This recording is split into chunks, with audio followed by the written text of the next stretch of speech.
మిర్యాలగూడ పట్టణంలోని ప్రభుత్వ ఉన్నత పాఠశాలలో ప్రొఫెసర్ జయశంకర్ బడిబాట కార్యక్రమంలో భాగంగా రూపొందించిన కరపత్రం వాల్ పోస్టర్లను శనివారం పాఠశాల ప్రధానోపాధ్యాయులు డి ధర్మనాయక్ అధ్యక్షతన మిర్యాలగూడ శాసనసభ్యులు బత్తుల లక్ష్మారెడ్డి, ఎంఈఓ బాలాజీ నాయక్, కాంగ్రెస్ పార్టీ పట్టణ అధ్యక్షులు నూకల వేణుగోపాల్ రెడ్డితో కలిసి ఆవిష్కరించారు. అనంతరం వారు మాట్లాడారు.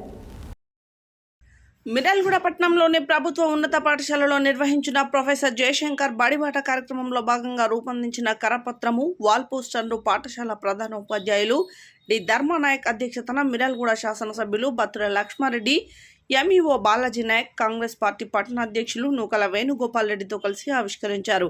అనంతరం వారు మాట్లాడుతూ ప్రభుత్వ పాఠశాలల బలోపేతం కొరకు ఉపాధ్యాయులు నిరంతరం కృషి చేయాలని అన్నారు. నియోజకవర్గంలోని ప్రభుత్వ పాఠశాలల అభివృద్ధికై తన వంతు కృషి చేస్తానని అన్నారు.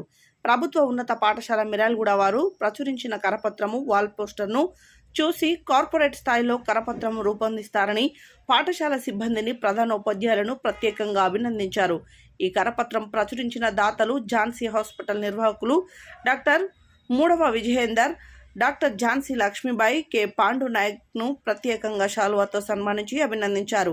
ఈ కార్యక్రమంలో ఏఏపీసీ చైర్మన్ భవానీ, 17వ ward councillor Ravinayak, Damaracherla MPP Nandini, Raviteja, Congress నాయకులు కొర్ర నాగునాయక్, గిరిజన ఉపాధ్యాయ సంఘం జిల్లా ప్రధాన కార్యదర్శి కొర్ర కృష్ణకాంత్ నాయక్, ఉపాధ్యాయులు పరశురాములు, నర్సిరెడ్డి, గోపీకృష్ణ, ఉపేందర్, తావూర్య నాయక్, అనితా జ్యోతి, సంతోష్, అశ్విని, ప్రవీణ్, సబీహా, సుల్తానా, లత, శారదాబాయి, జనార్దన్ రెడ్డి, సీమ, పేరయ్య తదితరులు పాల్గొన్నారు.